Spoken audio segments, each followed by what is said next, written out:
Hi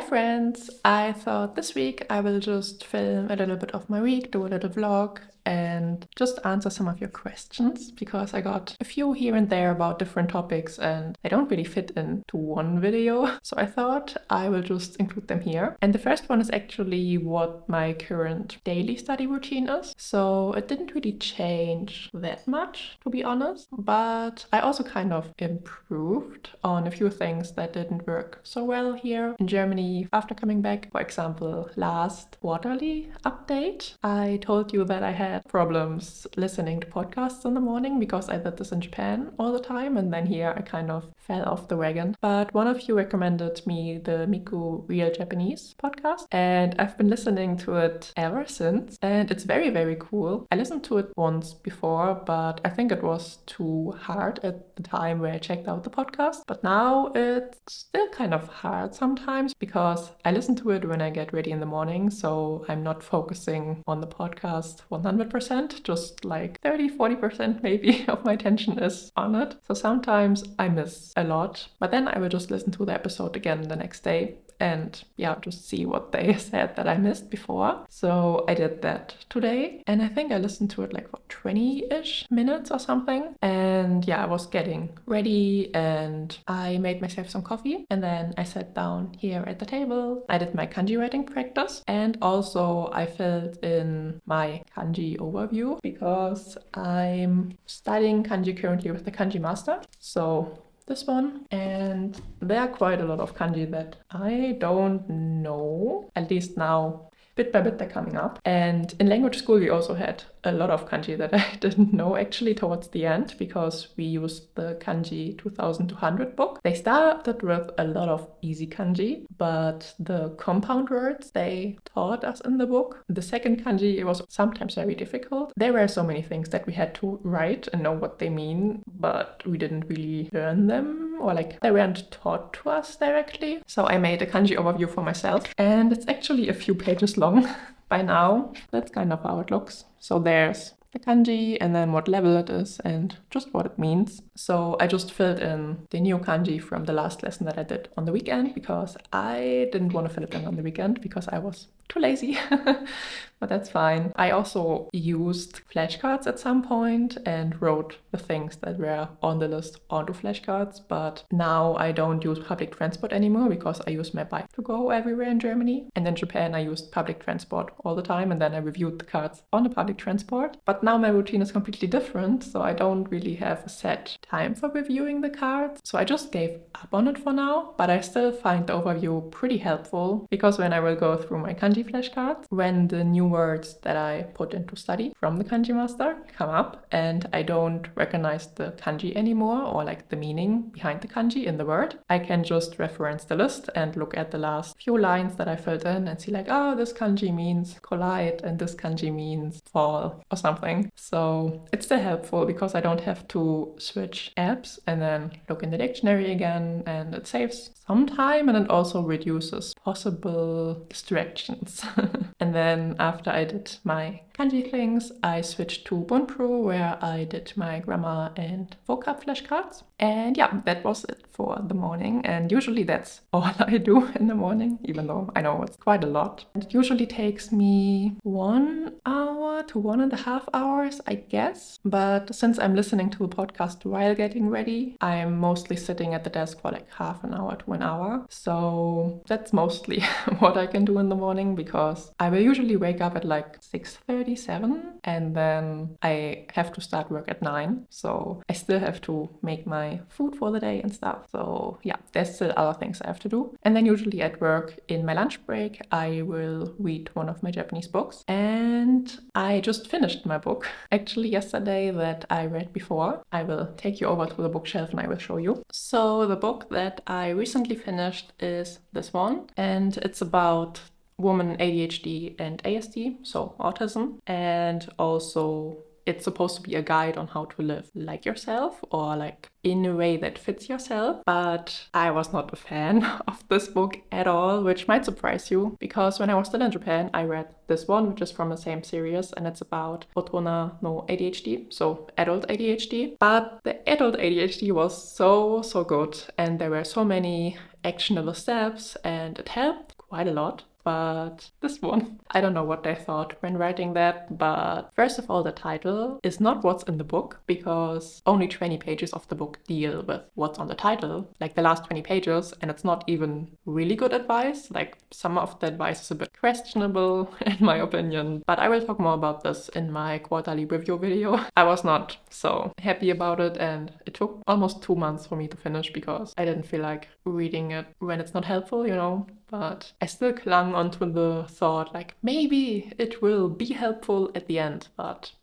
not really. So I actually want to read something now that I'm very interested in, and that will hopefully motivate me more to read again, at least like when it comes to harder books, because I've been reading a lot of manga, but I will talk about this later in the evening. So I'm kind of debating to read one of those books. They're both from the same series, and translated it's kind of like you know nothing or you have no knowledge, but you can read it with fun. And this one is about the psychology of human relationships, and this one is about the nervous system. Technically, I guess I should read this one first because it's maybe a bit more important to me, but this one is more interesting to me right now, so yeah. I don't know, but I guess I will just go with what interests me the most now and take this one. If I'm still in the mood, maybe I will continue with this one afterwards, but we will see. It only has 180 pages and the font is quite big, and there are also a lot of pictures, so I think it should not take me that long to read, but we will see. I'm not quite sure yet how difficult it is, but to be honest, it doesn't look that bad, and especially now that I read the ADHD books, I already know quite a few terms when it comes to like nervous system and psychological terms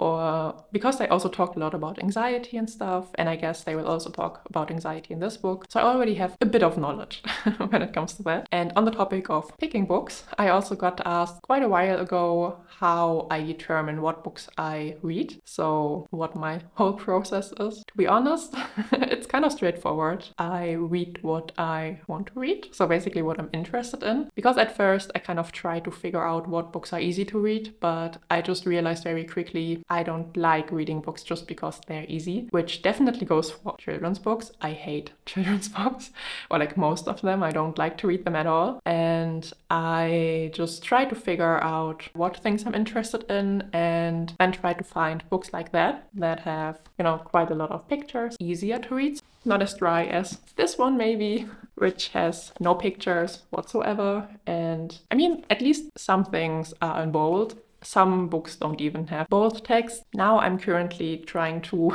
expand my vocabulary, so I'm trying to up the difficulty level bit by bit, but as I told you before, I really want to read this book, but I think it's very unrealistic right now to have the capacity and also the motivation to read through this thick book without more help, you know, like pictures and stuff. So that's why I'm currently settling on those ones. I also use Learn Natively quite a lot. I think I did a video where I showed you how I organize all my books in Notion, and there I made a table and I looked up all the books that I had at the time and that are on Learn Natively and looked what level they are. So they have levels 0 to 40, I think. They also tell you which levels are which JLPT. So I put all of this in my table and then I sort them according to difficulty. Then sometimes if I feel like, oh, I read quite a few difficult books, like this one for example, now I need something that's easier to read, something that's not so hard on my brain, then I will look in the table and for example, it will tell me that this one would be a good fit if I feel overwhelmed with the books that I read recently, which is the Hachiko story. It's very easy because it's from a publisher that puts like all the furigana in the book, and there are also some pictures, and it also says it's middle elementary school level. And yeah, so I'm kind of trying to sometimes swing between easier books and harder books that I'm very, very, very interested in. But when picking easier books, I still try to pick things that I'm interested in, as for example the Hachiko story, because I really liked the film when I was a child, so I felt like it might be good to read it again. That's basically how I pick my books. If you still have questions about the process or something, let me know, but I will also link the video that I mentioned with my Notion table and stuff in the description box, so also check this out if you want to hear more about that process. But yeah, now I really have to stop filming because my work will start very soon, and we will see each other in my lunch break when I will read this book.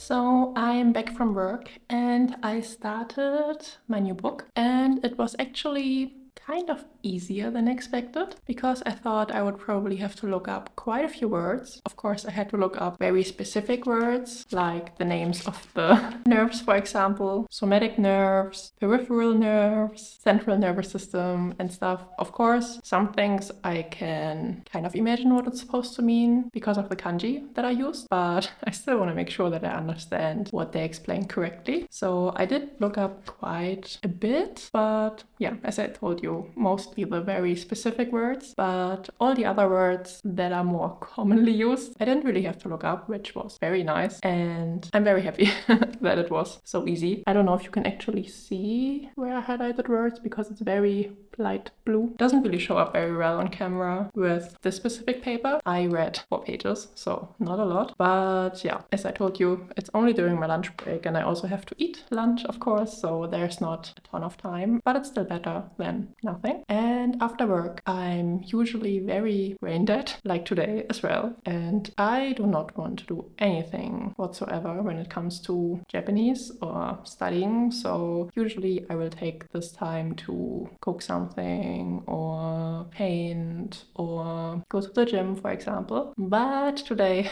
I also have to finish editing a video that I have to submit Wednesday morning, so I would want to try to mostly finish it today. So I will give myself like an hour break, and then I will work on the video and then go to the gym in the evening, and then I will update you again on what I'm doing in the evening.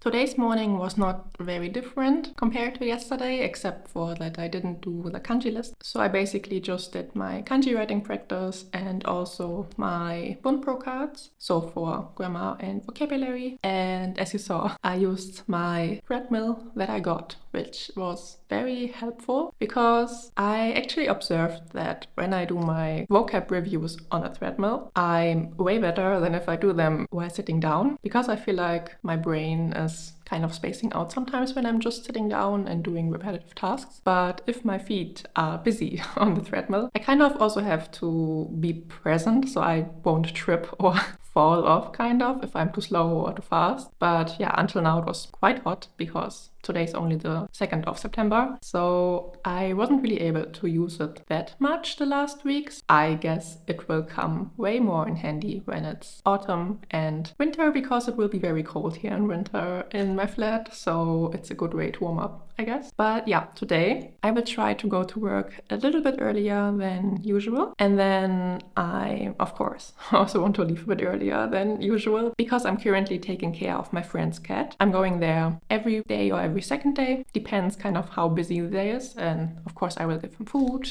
and clean his litter box and cuddle him if he wants. But yeah, until now he was very open to cuddling. Usually I try to spend at least 2 hours there, so he has some more company, but he doesn't want to cuddle the whole 2 hours. He doesn't really like to play that much either. So sometimes I just feel like he wants my presence and he lies right next to me, but he doesn't really need cuddling sometimes. So usually I'm trying to take a few things I can just do while I'm there. And today I'm taking my Kanji Master workbook because also this week I want to do another 2 pages probably. I can actually show you which pages I plan on doing. So this one. And then there's a test page.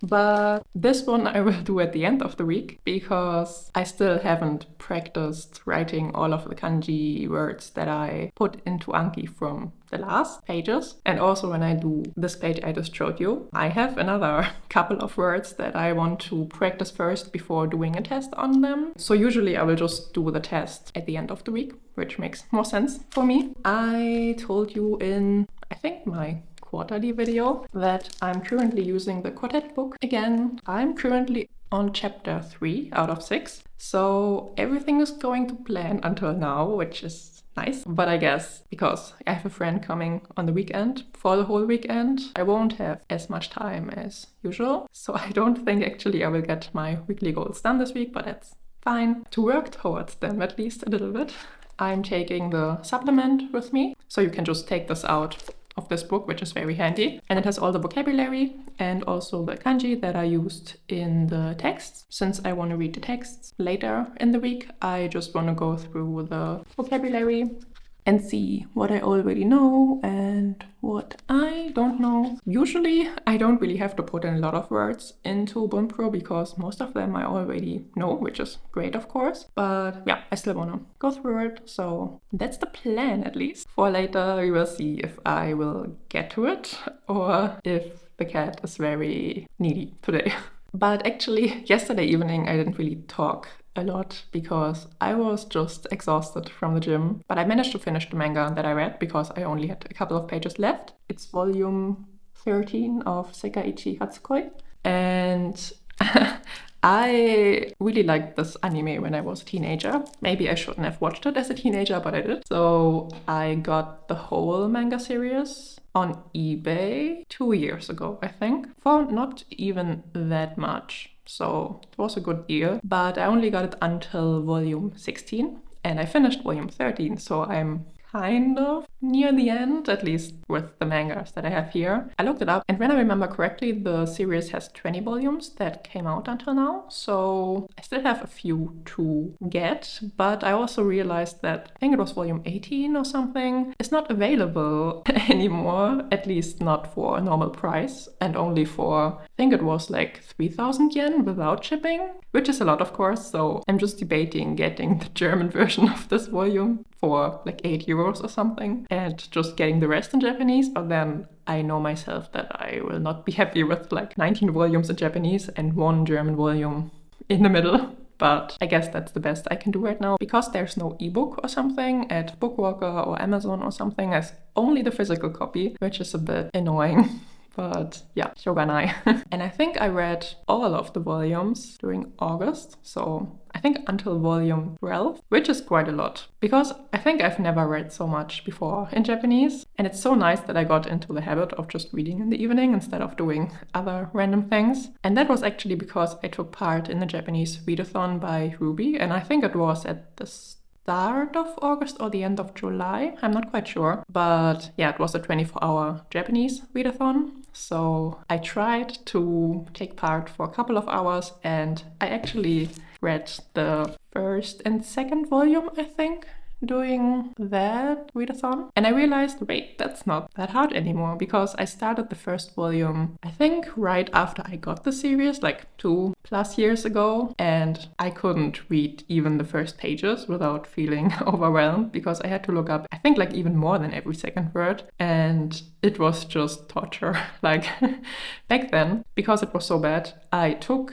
a picture with my iPad from the first 10 pages, and then I scribbled down the translations on those pictures on the iPad for every single word I didn't know, but it took so long and it was so unenjoyable that I just didn't continue. I mean, I still don't get every single nuance, I guess, and I feel like I really want to read the series again in another 1 or 2 years, maybe, when I'm even better at understanding, especially like the slang and stuff, because sometimes it's a bit hard. But I also gotten better through the manga at understanding like very dragged out words, for example, and knowing what word they're supposed to resemble. So it's also a good exercise for that, I guess. So I'm very happy about my reading in the last weeks, and I hope I will not get tired of it. And I don't have a lot of manga left that I can read, and I feel like in the evening my brain is already tired, of course, so I don't want to read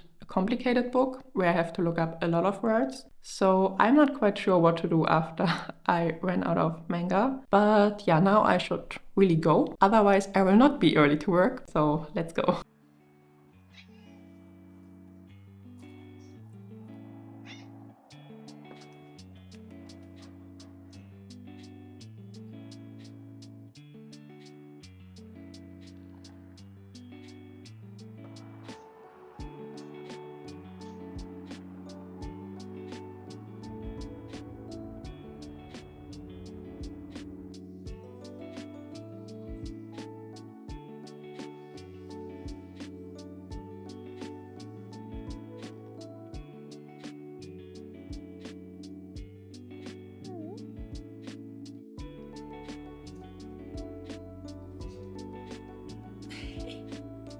Nein!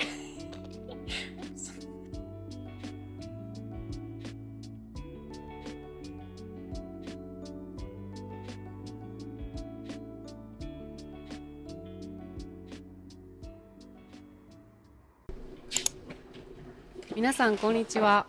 今日は大人になってからの友達作りについて話したいと思います。あとは日本で友達を作る方法についても話したいと思います。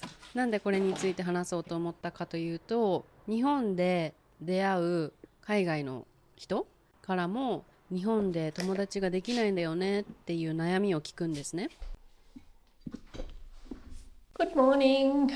I'm so tired. So yesterday, after I took care of the cat, I went home and I edited for a video that was due, and I finished at 11, so kind of late. And then I couldn't sleep because my brain was still so active, so I started reading after turning around for like 30 minutes in bed. And then I got so much into reading that I only stopped at like 1 or something, so now it's 8. I'm still tired, of course. But I actually wanted to talk to you about how I like it back in Germany and how I adjusted from living in Japan, because I lived there for 9 months, in case you didn't watch my other videos. I came back at the start of July, so a bit more than 2 months ago. And I have to say it was easier to adjust than expected, kind of, because I really, really love Japan and I really love being there. But I also have ADHD and very bad object permanency. That means out of sight, out of mind with places, people and things. So this kind of helps me here in this situation, because even though it's sad, I don't miss Japan per se. I mean, I still have sometimes some pictures that come up where I'm like, oh yeah, it was nice walking there or sitting there, but there's no longing in my chest. But I never have this feeling, but I sometimes feel like I should miss it more than I do. But that doesn't mean I didn't like like it. So I would still like to go back someday for a few months or something, but it kind of makes it easy for me.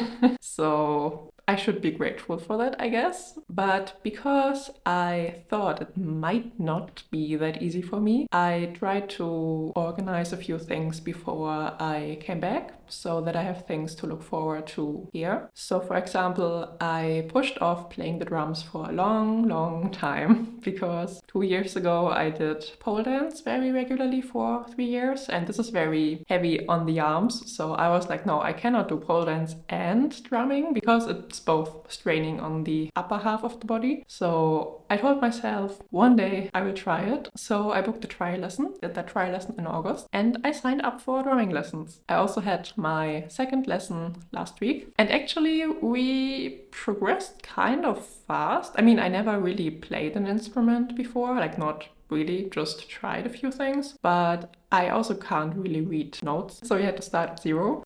This is what we're currently working with. So yeah, in case you can read drum sheets, maybe this will say something to you, but it's basically a lot of standard rhythms, I guess. It's very fun, but it also takes a lot of concentration, which is good to practice, of course. So yeah, this is something that I was looking forward to, and I also organized a meeting with 1 or 2 friends before I came, so I knew, okay, the first 2 weeks I have someone to visit, or like they are visiting me. And also I was a bit concerned with my ADHD because I felt like in Japan it was a little bit better than it was in Germany, which also kind of goes along with it's a new environment, it's more exciting, so I'm more willing to do stuff, and my focus is more on the exciting things and not the noise and stuff. So I got a lot of things to prepare for coming back and making my life easier here. For example, another pair of noise cancelling headphones, because my old ones were not really that good with their noise cancelling, and also the treadmill, for example, because I just wanted to make sure I have a few things to work with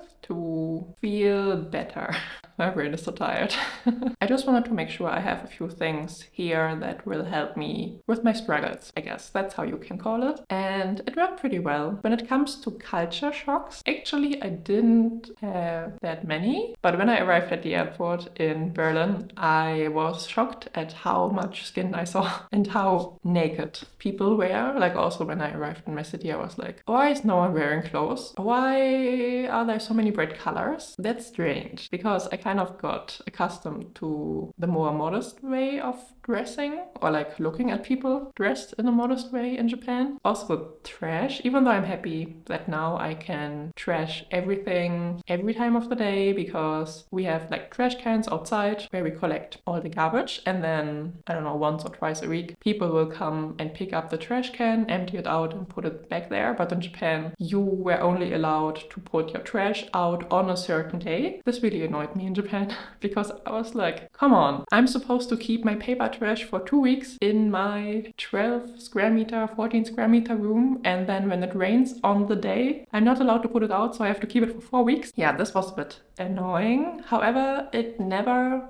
stank. Like, you couldn't really smell the trash. And now I realize, even though it's very nice to put out your trash whenever you want, when the trash car comes around and they collect all the trash, it stinks so bad. When I walk to work in the morning and they collect the trash, sometimes I even feel a bit nauseous, and I'm just like, oh my god, I should take another route and do a really big detour just to avoid the smell. In the supermarket, I feel like the quality of the vegetables and fruit is a bit less here, especially the people who are checking the fruit are not as inclined to do it properly, I guess, compared to Japan, which could be a bad and a good thing, because it's not that great if you throw away fruit that has like a little mark, even though it's still good. But here sometimes things are just moldy and they're sitting there and there are flies, and it's not great. And maybe that's just my supermarkets in the area where I live, but it's annoying. But yeah, other than that, I feel like Japan and Germany are not that far apart when it comes to some general things. So I feel like it was kind of easy to adjust back. And I'm very happy that I now have my own flat again and I don't have to share.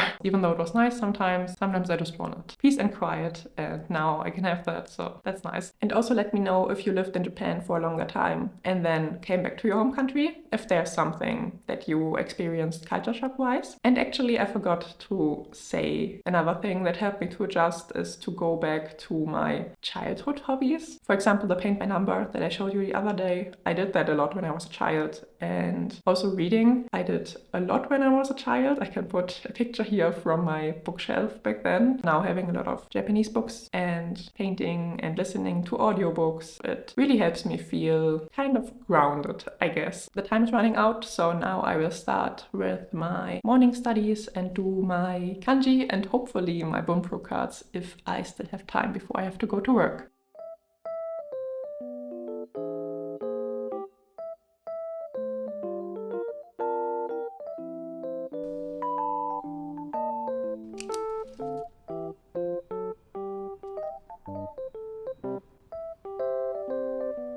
So I finished work, but I'm still at my parents' place. If you didn't watch my older vlogs, I do home office 100% of the time, and I don't like to stay in my flat the whole day. I will go crazy if I do that, so I use my parents' office because they're not here anyways during the day. So my home office away from home, kind of. And sometimes after work, I will stay here a bit longer and I will study a bit on the balcony or just inside today because it's a bit windy outside and there are not many distractions here, so sometimes it helps to just stay here and get some studying in compared to going home and seeing the dishwasher that needs to be emptied or putting on the laundry and then finding another thing that I should do maybe. So today I will stay here a little bit longer and I will actually do the kanji master page that I wanted to do yesterday as well, because yesterday I got a bit sidetracked by the cat, which is fine. I have to enjoy it as long as I can take care of him. So I want to finish it today before I leave. And also in my lunch break, I read the book again that I picked out on Monday. And I'm on page 17 now, yes. And I think it's very interesting and I like the way it's structured. First, there was like a general explanation on what nerves actually are, how they function in our body. And then they had 2 pages about the sympathicus and the parasympathicus. I hope that's how you pronounce it in English. And today I read about how neurons work. And I'm very happy that biology was my favorite subject in school. And I also really liked the topics of neurons and nerves and stuff. So I still know what the picture means without really having to understand it. So it kind of helps again because I'm kind of familiar with the topic to better understand the text, even if there are a lot of words that are unknown. And then there are also 2 pages about who actually discovered the autonomous nerves, so the sympatheticus and the parasympatheticus together. That's what I read today as well. And the thing I'm looking forward the most is to read about how to behave or how to live your life so you're less stressed. And I guess it will probably be part of one of the later chapters. And as I said before, I really like all the different pictures and also that the colors change quite frequently throughout the book. So it always keeps it very interesting and engaging, and it's also fun to look at. So until now, I really like it. So yeah, I hope it stays that way and it will be helpful in the end. But yeah, now I will start doing the kanji master exercise and then I will go home and relax a lot because as I told you in the morning, I was very tired and I couldn't really sleep yesterday. I think this was because I just overextended myself a bit, which I sometimes do, which is not good, but I'm at least aware of it now, so I can change in the future eventually. But yeah, I feel like I should really take a break day today, kind of in the afternoon, and I still have to check if the video was okay that I sent and maybe do some corrections, but after that it's time to relax and it's already 4, so there will not be that much time. I also have to cook and stuff, but we will see each other again in the evening.